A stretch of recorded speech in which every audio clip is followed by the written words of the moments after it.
Homeopathy में aggravation बहुत frequently आपको मिलता है। एग्रेवेशन, अभी एग्रेवेशन जो होता है इसका मतलब होता है किसी भी सिम्टम का तीव्र हो जाना। एग्रेवेशन का मेजर 3 रोल होता है, 3 टाइप होते हैं। 3 type of aggravation majorly found in homeopathic practice. First is called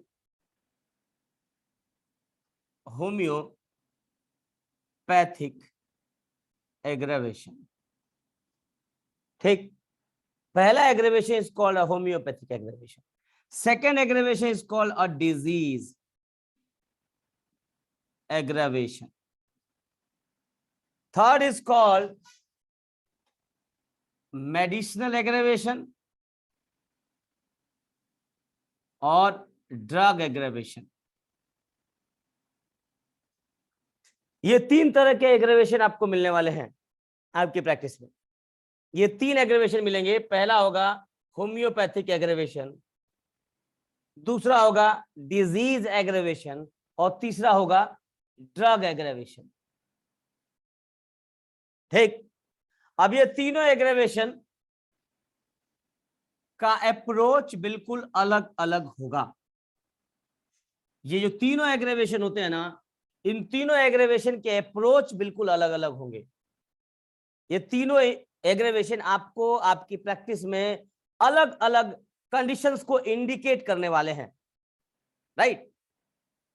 अगर ये 3 तरह के एग्रेवेशन आप समझते हैं तो ये homeopathic aggravation will indicate a different story, disease aggravation is altogether a different story, and drug aggravation is also indicate altogether a different story in your clinical practice.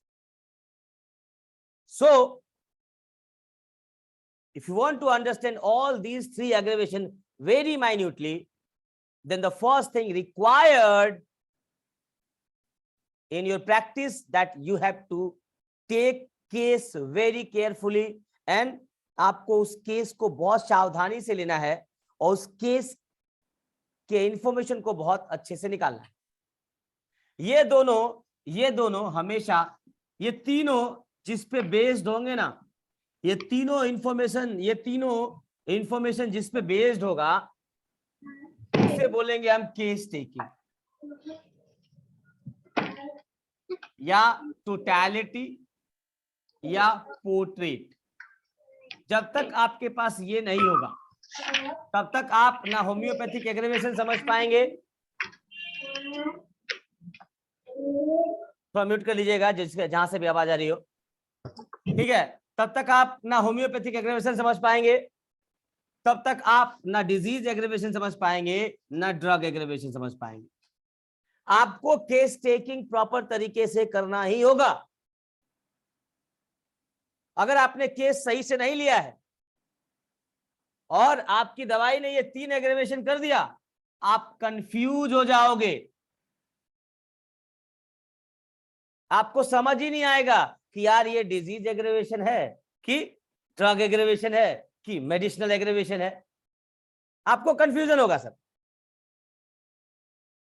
Then the first thing that required for understanding all these 3 aggravation, that we have to take case, मतलब we have to take a complete case। एक भी symptom नहीं छोड़ना है भाई, तब जाके कहीं आप एग्रेवेशन समझ पाएंगे। और aggravation is a very dangerous situation, and aggravation can be good or bad। इधर जान लीजिए, ये एग्रेवेशन सही भी हो सकता है, ये एग्रेवेशन गलत भी हो सकता है, ये हमारे लिए सपोर्टिव भी हो सकता है, ये हमारे लिए डेंजरस भी हो सकता है। लेकिन इसका इंफॉर्मेशन कब आपको पता चलेगा? जब आप प्रॉपर तरीके से केस ले रहे हो। क्योंकि जब हम केस लेते हैं तो मरीज के प्रेजेंट प्रीडोमिनेंट सिम्टम्स को बहुत एफिशिएंटली नोट करते हैं, प्रेजेंट भी पूछते हैं, पास्ट भी पूछते हैं, पूछते ना। और प्रेजेंट पास्ट पूछने के बाद हम एक जर्नी भी बनाते हैं, इसको बोलते हैं जर्नी ऑफ डिजीज। तो अब तक मरीज, जैसे मरीज आपके पास मान लीजिए कि 40 साल के एज में आया, तो 40 साल के एज में जब मरीज आया तो 40 साल तक उसके सारे सिम्टम आपको पता होते हैं कि बचपन में क्या हुआ, जवानी में क्या हुआ, अब अधेड़ स्थिति में आया हुआ है, तो अब उसके साथ क्या क्या चीजें हो रही हैं और क्या क्या चीजें हो चुकी हैं। अब जब कोई दवाई देंगे आप, अब उस दवाई ने उसके सिम्टम को तीव्र किया, तो तीव्रता, वो इंटेंसिटी जो इंक्रीज हुई, वो एग्रेवेट जो किया, वो एग्रेवेशन किस सिम्टम का हुआ, विल डिसाइड कि किस टाइप का एग्रेवेशन है ये, राइट। अगर वो एग्रेवेशन करंट सिम्टम का हो रहा है और रेमेडी बिल्कुल राइट है, then what happened? The remedy is this type of aggravation is called a homeopathic aggravation, and this aggravation is a good indication for us. लेकिन ये कब पता चलेगा आपको? जब आपने केस लिया होगा। अगर नए सिम्टम आ रहे हैं, और वो नए सिम्टम किसके आएंगे अब बताइए जरा।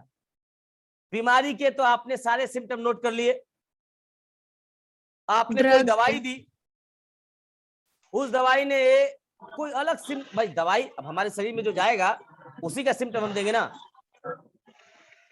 और नए सिम्टम आए जो पुराने सिम्टम से मिल भी नहीं रहे थे। जो आपने केस टेकिंग में सिम्टम लिया, उस केस टेकिंग के सिम्टम से नए सिम्टम मिल भी नहीं रहे थे। then what happened? Then that indicate a one thing, that means your remedy will give a symptom. उसको क्या बोलेंगे हम लोग? Medicinal aggravation. अब डिजीज एग्रेवेशन क्या अपने आप में वो एक्साइटिंग और मेंटेनिंग कॉज बना हुआ है। आप लगातार दवाई दे रहे हो, उन दवाई के बावजूद भी सिम्टम हट नहीं रहा है। वो क्या इंडिकेट करेगा? वो इंडिकेट करेगा कहीं ना कहीं आपका एक्साइटिंग और मेंटेनिंग कॉज अभी भी परसिस्ट कर रहा है केस में, और इस वजह से बीमारी कम नहीं हो रही है। तो go and give a right remedy on the basis of exciting and maintaining cause. Clear? अब देखिए यहां को, इसको हम लोग एक एक करके ले लेते हैं। तो सबसे बड़ा बेस क्या होगा? अब इसको और थोड़ा माइन्यूटली घुस के समझते हैं। सबसे पहले समझेंगे हम लोग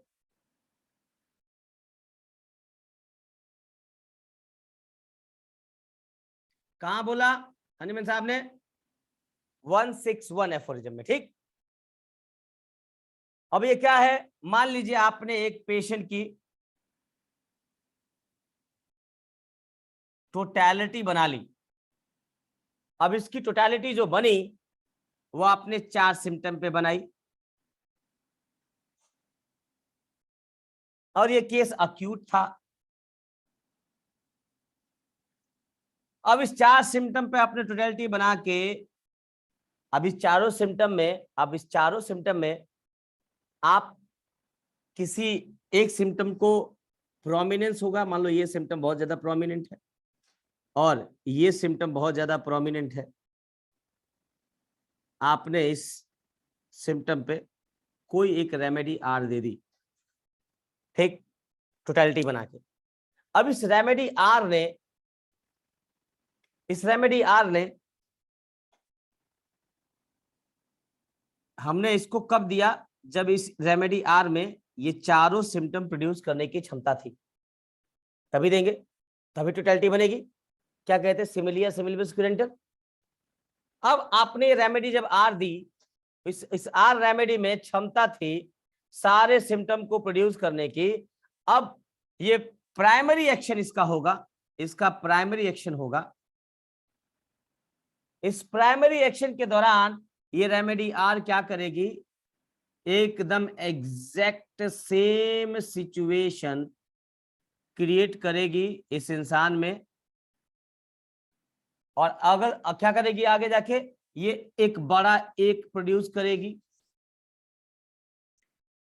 ठीक है, 2 प्रोड्यूस करेगी, और बड़ा 3 प्रोड्यूस करेगी, और 4 प्रोड्यूस करेगी। और ये क्या होगा? इसे हम बोलेंगे, इसे क्या बोलेंगे हम लोग? आर्टिफिशियल। ये आर्टिफिशियल डिजीज है जो हमने रेमेडी देके क्रिएट करी है, ठीक। ये कहां होगा? ये प्राइमरी फेज में होगा। और इस फेज में क्या होगा, ये जो भी ओरिजिनल सिम्टम थे, ये सारे के सारे ओरिजिनल सिम्टम क्या हो गए, बढ़ गए, एपरेंटली इंक्रीज हो गए। ठीक, अब ये apparently increment of the current pathology will indicate a homeopathic aggravation in acute case. यही है homeopathic aggravation, and this aggravation, homeopathic aggravation is the commencement of the cure. और यहां पे हमें रेमेडी रोक देना है। लेकिन अगर हमने प्रॉपर तरीके से केस नहीं लिया होता तो हमें पता नहीं चलता ना कि क्या क्या एग्रेवेट हुआ है। अगर आपको, फिर से बोल रहा हूं सर, अगर आपको एग्रेवेशन समझना है तो आपकी केस टेकिंग बहुत शार्प होनी चाहिए, एग्रेवेशन समझ में नहीं आएगा नहीं। तो होम्योपैथिक एग्रेवेशन का मतलब ये सारे के सारे सिम्टम एपरेंटली इंक्रीज कर गए। अब देखिएगा आगे हम समझते हैं, जानते हैं कि जैसे इंक्रीज करेगा इसका वजूद खत्म हो जाएगा। अब ये चूंकि एपरेंट है और जैसे रेमेडी विड्रॉ करेंगे ये भी खत्म हो जाएगा और बंदे में क्या बचेगा, केवल हेल्थ बचेगा।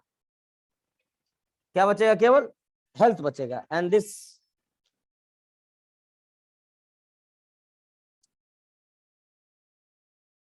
ठीक है, this will indicate a homeopathic aggravation, nothing else. अब आइए, ये क्या था, ये अक्यूट केस में था, अक्यूट केस में था।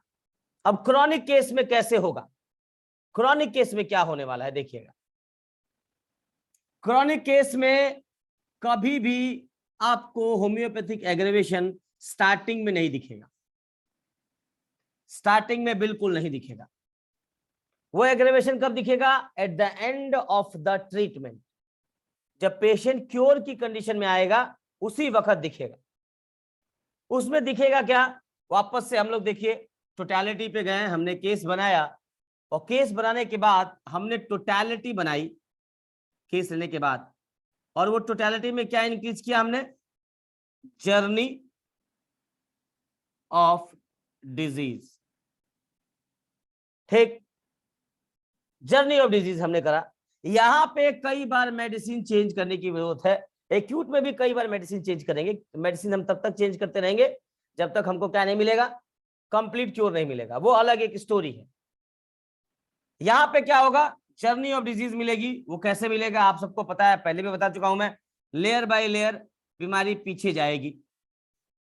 यहां पे भी एग्रेवेशन आएगा और यहां पे एग्रेवेशन क्या आएगा, old symptom appear, and this is also a type of homeopathic aggravation, but this old symptom occur is also a type of homeopathic aggravation, but this aggravation will indicate कि ये aggravation is a right aggravation। कैसे, कैसे, skin की परेशानी दबी और बंदे को लंग्स की परेशानी शुरू हुई, लंग्स जैसे जैसे इंप्रूव हुआ स्किन पे खुजली बढ़ती चली गई, बढ़ती चलेगी, बढ़ती चलेगी। अब इसको स्किन पे खुजली बढ़ती चली, बढ़ती बढ़ती चली गई, बढ़ती खुजली, क्या करेंगे आप? अब ये भी तो एक तरह का एग्रेवेशन ही ना है, लेकिन ये क्या है, ओल्ड सिम्टम अपीयर वाला एग्रेवेशन है, दैट मींस रेमेडी राइट। अब यहाँ पे आप उंगली नहीं करेंगे मरीज। ये क्लियर हो रहा है आपको? दोनों केस में समझ में आया, क्रॉनिक केस में, अक्यूट केस में होम्योपैथिक एग्रेवेशन समझ में आया कि नहीं आया? हेलो, आप लोगों को मेरी आवाज सुनाई दे रही है? आप लोगों को जैसे रिंग वर्म में अगर दे रहे हैं, जैसे दांत का खुजली है किसी को और मेडिसिन दी और वो एग्रेवेट हुआ, तो फिर वो कैसे पता चलेगा? भैया एक ही बीमारी है कि कई बीमारी है? अभी तो मैंने एक्यूट क्रॉनिक बताया तुमको, वो सिर्फ एक ही है। एक ही है तो खुजली, खुजली की बीमारी हुई, अब खुजली एग्रेवेट कर गया, दैट मींस अब तुमने कोई और दवाई नहीं दी, तुमने एक्साइटिंग मेंटेनिंग कॉज नहीं देखा। देखो याद रखिएगा हमेशा, आप इस बात को ध्यान से समझिएगा। वापस से देखो दोस्त, समझो, म्यूट कर लीजिए जहां से भी आवाज आ रही हो थोड़ा। सर। Hello sir.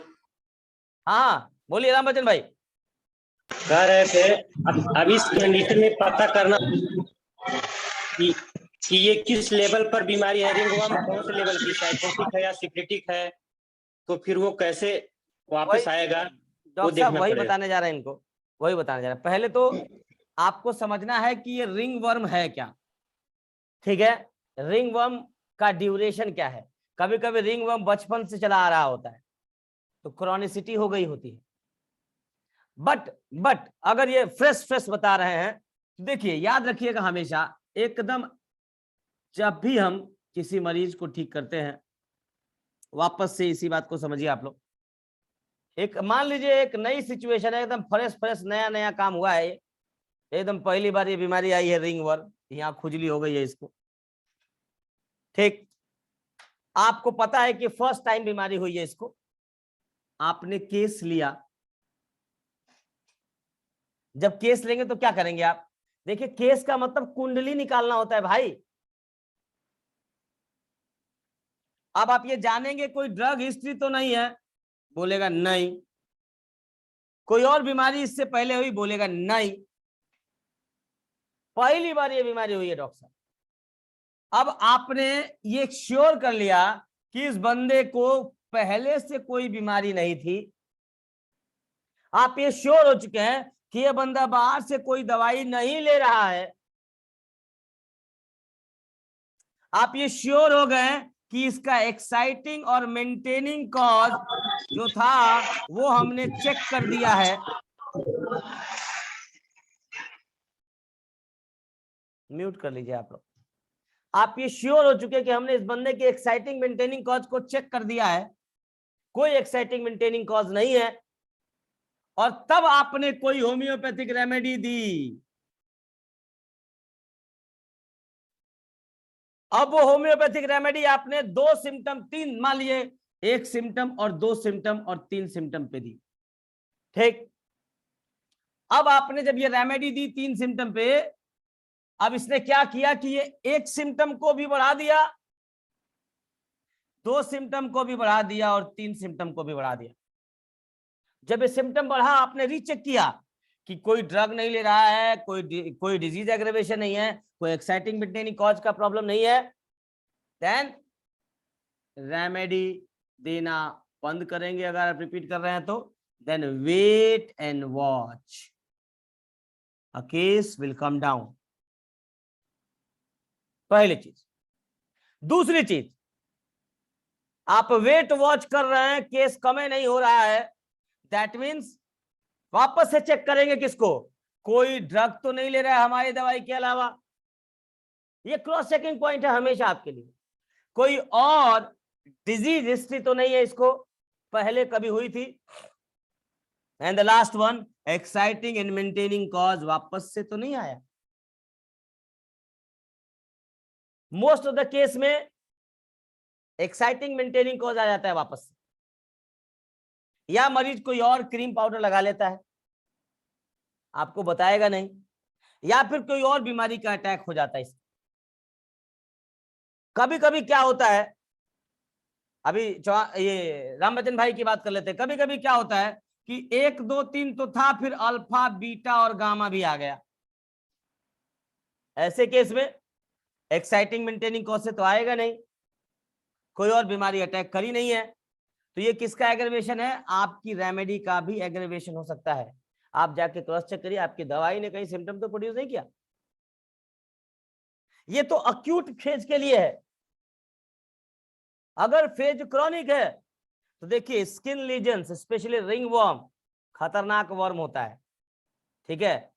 ये थोड़ा मुश्किल होता है क्योंकि ring worm is a indication of sycosis, सैलो साइकोसिस होता है, और ये एक दिन से नहीं होता है, कई सालों से है, ठीक है, कई सालों से है।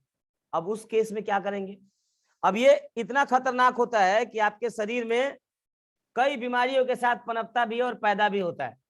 हार्ट की प्रॉब्लम के साथ रिंग वर्म है, स्किन मतलब लंग्स की परेशानी के साथ रिंग वर्म है। तो पहले रिंग वर्म आया कि पहले लंग्स की परेशानी आई, ये सब आपको इवैल्यूएट करने के बाद ही आप इस निष्कर्ष पे पहुंचोगे कि रिंग वर्म एग्रेवेट हो रहा है कि ठीक हो रहा है। समझे हो दद्दा? कहाँ गए हमारे? हाँ सर। रिंग वर्म बहुत आसान नहीं होता है ठीक करना, तुमको बता दूं मैं। यस जैसे सर। गठिया ठीक करना मुश्किल काम है ना, वैसे रिंग वर्म ठीक करना बहुत मुश्किल काम है। क्योंकि रिंग वर्म एक ऐसी बीमारी होती है जिसमें हम बहुत जल्दी कुछ ना कुछ लगा लेते हैं, वो दबती बहुत ज्यादा है। हमारे एनवायरमेंटल फैक्टर से भी उसका एग्रेवेशन एवल्यूएशन मिलने लगता है। समझ रहे हो? तो रिंग वर्म अक्सर पेशेंट Yes. खूब पेशेंट अक्सर अक्सर बहुत पेशेंट खूब लगा के ही आता है बिल्कुल आपके पास होम्योपैथिक में। लगा के आता है, नहीं कुछ करेगा तो हिंग पिंग लगा देगा, कैम्फर वेम्फर लगा देगा, कुछ तो लगा के आपके पास आ ही जाएगा। उस केस में आपको पूछना ही पूछना है। तो बात रिंग वर्म की नहीं है, बात में अक्यूट केस में एग्रेवेशन की कर रहा था। तो पहली चीज, मतलब टॉपिक चेंज हो गया, पहली चीज होम्योपैथिक एग्रेवेशन समझ में आया आपको? एक्यूट केस में कैसे लेंगे, क्रॉनिक केस में कैसे लेंगे। अग्रेवेशन एग्रेवेशन कैन बी गुड और बैड बोथ। ठीक है, तो पहली चीज समझ में आई आपको, होम्योपैथिक एग्रेवेशन समझ में आया? कोई कंफ्यूजन इसमें किसी को? हेलो, अरे कुछ बोलिएगा हाँ या ना। जी सर यस सर, समझ में आया। हाँ तो बोलिए ना, क्या हुआ? कैमरा उंगली करके खटाक से बोलिए। चलिए, एक चीज समझ में आ गया हम लोगों को, होम्योपैथिक एग्रेवेशन। अब समझेंगे हम लोग ड्रग एग्रेवेशन। ये बहुत आसान है, इसको समझने में कोई दिक्कत नहीं होगी आपको। अब समझेंगे हम लोग ड्रग एग्रेवेशन और मेडिसिनल। म्यूट कर लीजिए भाई, सब लोग अपना अपना म्यूट कर लीजिए, जब बोले तो खोलिए, नहीं तो म्यूट कर लीजिए। चलिए देखिएगा, आगे पढ़ेंगे हम लोग।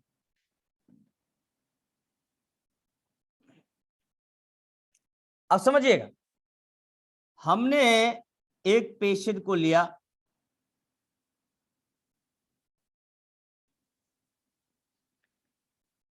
एक मिनट रुकिए, थोड़ा ऊपर बनाए। एक मरीज पकड़ा हमने,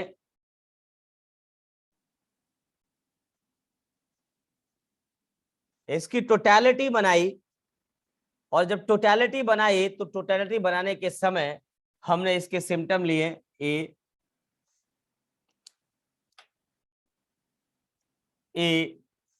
अरे यार एक भी नहीं चल रहा है, sorry, A B C D. ठीक, हमने इसके सिम्टम लिए ए बी सी डी, और ये करंट के सिम्टम थे। किसके थे? ये करंट सिम्टम थे। इससे पीछे इसकी जर्नी ऑफ डिजीज में इसको जो बीमारी थी, वो बीमारी क्या थी? 1 2 3 4, ये पास्ट हिस्ट्री की बीमारी थी जो अब है नहीं, और ये जर्नी बन के अभी जो प्रेजेंट टाइम पे बीमारी है वो ए बी सी डी है, और इस बेस पे हमने टोटैलिटी बना ली। क्लियर? क्लियर हुआ? यहां तक लाइन क्लियर हुई कि ये इसका जर्नी ऑफ डिजीज है और ये इसका करंट सिचुएशन है। इस पे हमने टोटैलिटी बना ली, और टोटैलिटी बनाने के बाद हमने इस बंदे को रेमेडी आर प्रिस्क्राइब करी। ठीक, after the prescription of the R remedy क्या हुआ? अल्फा सिम्टम आ गया, बीटा सिम्टम आ गया, ए आ गया और बी आ गया। इसका क्या मतलब है बताइए? अल्फा आया, बीटा आया, ए आया, बी आया। जब आप इवैल्यूएट करें, जब आपने इस सिम्टम को इवैल्यूएट किया तो आपको बिल्कुल अलग से क्या दिखा? 2 सिम्टम, अल्फा दिखा और बीटा दिखा, राइट? अब ये अल्फा और बीटा सिम्टम, ये अल्फा और बीटा सिम्टम इसके पास्ट हिस्ट्री में भी नहीं था, और ये अल्फा और बीटा सिम्टम इसके प्रेजेंट हिस्ट्री में भी नहीं है। ये कोई दवाई भी नहीं ले रहा है हमारी दवाई के अलावा, केवल हमने जो दवाई दी वो आर ही दवाई दी। तो most likely this alpha and beta symptom is a symptom due to the remedy R. जाइए वापस इस दवाई में चेक करिए, और ये रेमेडी आर ने जो सिम्टम अल्फा बीटा दिया, इसे ही बोला हमने क्या, न्यू सिम्टम अपीयर। और ये न्यू सिम्टम जो थे किसके थे, अल्फा और बीटा किसके सिम्टम थे, ये जो रेमेडी आर दी उसके सिम्टम थे। क्यों, क्योंकि हम ऑलरेडी कंफर्म्ड है, क्योंकि हमने केस लिया है, तो उस केस से हम ऑलरेडी कंफर्म्ड है कि ना पास्ट हिस्ट्री में ये सिम्टम था ना प्रेजेंट हिस्ट्री में सिम्टम है। तो हमने जो दवाई दिया उसी से सिम्टम आया। Then what we do, immediately stop the remedy, immediately stop the remedy. अब इससे आगे की कहानी बता देते हैं। अगर ये दो अल्फा बीटा सिम्टम बहुत ज्यादा खतरनाक हुए और मरीज को नुकसान हुआ, तो अब दोबारा जो दवाई देंगे वो अल्फा बीटा को कंसीडर करके तीसरी दवाई देंगे। अगर ये अल्फा बीटा सिम्टम बहुत ज्यादा खतरनाक नहीं है तो दूसरी रेमेडी इंडिकेटर दे दीजिए, वो अपने आप ठीक हो जाएगा। ये कहां बोला, 91 में बोला, राइट। आगे भी बोला है, क्लियर है यहां तक। मेडिसिनल एग्रेवेशन समझ में आया आपको, रेमेडी का एग्रेवेशन समझ में आया। अल्फा बीटा सिम्टम आ गया और वो सिम्टम ना प्रेजेंट हिस्ट्री में था ना पीछे कौन सी हिस्ट्री में था, पास्ट हिस्ट्री में था, राइट। अगर पास्ट का आ गया होता तो क्या होता, कौन बोलेगा। अगर पास्ट का सिम्टम आके एग्रेवेट कर गया होता तो क्या हुआ होता, ये होम्योपैथिक एग्रेवेशन था। That is suppressed disease, नहीं सर, suppressed condition, ना सर, exposed. नहीं। Hearing अगर slow past of history your का सिम्टम आ गया होता तो ये क्या था, old symptom appear, That and when is old suppressed. symptom appear, there is an indication of a right remedy. Kant ने बोला, when old symptom appear, that means indicating a right You approach of your can remedy. say the suppressed symptom first, exposed, suppressed symptom, exposed.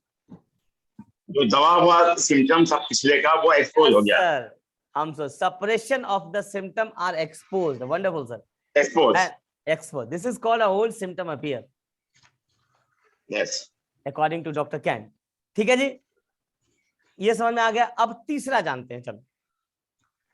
तीसरा is called a disease aggravation. अब ये देखिएगा, समझिए।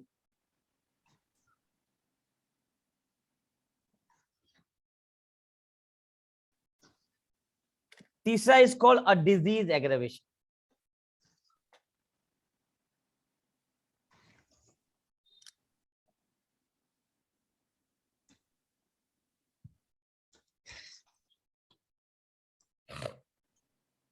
मतलब बीमारी का बढ़ जाना, ठीक, डिजीज एग्रेवेशन।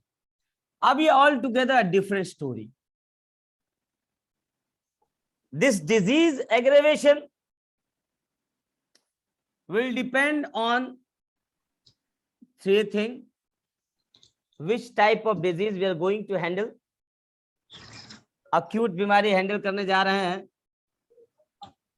क्रॉनिक बीमारी हैंडल करने जा रहे हैं, या आर्टिफिशियल क्रॉनिक बीमारी हैंडल करने जा रहे हैं। ये तीनों कंडीशंस में ये एग्रेवेशन अलग अलग होगा। हमेशा याद रखिएगा, डिजीज अगर अक्यूट है तो ये डिजीज एग्रेवेशन का मेन कारण जो होगा वो एक्साइटिंग कॉज होगा, जो बना हुआ है। जैसे किसी बंदे को टाइफाइड है, आपने रेमेडी राइट बिल्कुल दी, बट वो टाइफाइड के बाद भी वो वापस से उसी गंदे खाने और पानी को पी रहा है। In spite of giving right remedy वो बीमारी कम नहीं हो रही है। इट्स व्हाट, कहीं ना कहीं वो एक्साइटिंग मेंटेनिंग कॉज बना हुआ है। समझ रहे मेरी बात की नहीं आपको। अब मान लीजिए किसी बंदे को अस्थमा है, आपने रेमेडी दी, आपको पता मेरी रेमेडी बिल्कुल राइट है यार, तो भी उसको अस्थमेटिक अटैक कम नहीं हो रहा है, थोड़ा फिर बढ़ जा रहा है बीमारी उसकी। तो क्या चेक करेंगे, कहीं वो देखेंगे कि सेलर में या डैम्प वेदर में तो नहीं रह रहा है, क्योंकि बीमारी तो कम होनी चाहिए ना, बट ओरिजिनल बीमारी बढ़ रही है, नया सिम्टम नहीं आ रहा है, उसकी बीमारी बढ़ रही है। आपकी रेमेडी राइट, दैट मीन्स क्या प्रॉब्लम है, कहीं ना कहीं क्या दिक्कत है, उसका एक्साइटिंग कॉज है या उसका मेंटेनिंग कॉज है जो बना हुआ है।